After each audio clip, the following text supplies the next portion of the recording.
Deep in an emerald forest, where a hidden river sang over smooth stones, an ordinary morning was about to teach an extraordinary lesson. In a cabin built by their father's hands lived three brothers, and a mother whose words they knew by heart. Every morning, without fail, she said the same thing as she served them bread and honey. "Love each other, help each other," she told them, touching each shoulder in turn.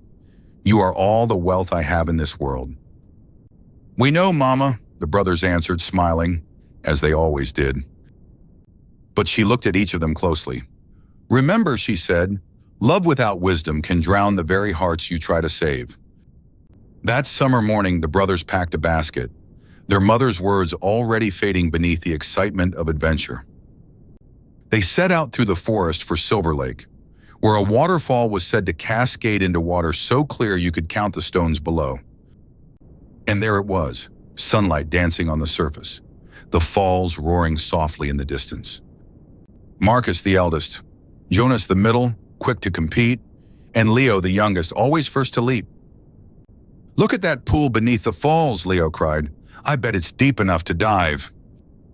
"I'll race you," Jonas grinned. "Careful near the center," Marcus called. "The current spins there."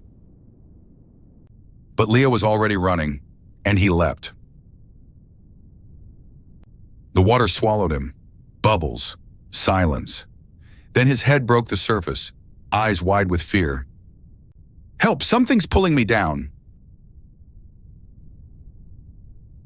Jonas didn't hesitate. He dove in after him. Marcus raced to the water's edge, but the current was faster than courage alone. Now both his brothers were caught in its invisible pull. Their hands clawed for the surface as the spinning water dragged at them, again and again.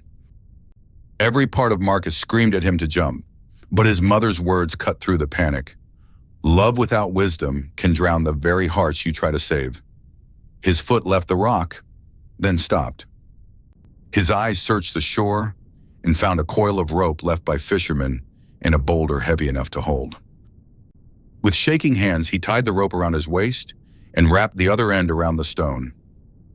He tested the knot once, then he dove. Underwater, Marcus swam hard, the rope trailing behind him, until he reached his brothers and pulled them close, one in each arm. Hand over hand, he hauled them back along the rope, until all three broke the surface together. They collapsed on the rocks, coughing, shivering, and alive. "You didn't jump right away," Jonas said weakly. "I wanted to," said Marcus. "Every second felt like a year. But if I jumped like you did, I'd only be down there with you. Mama said love each other, but she also said wisdom protects the ones we love. I had to love you enough to think first." They walked home together through the forest, arms around each other, until the cabin came into view, and their mother waiting in the doorway as if she already knew.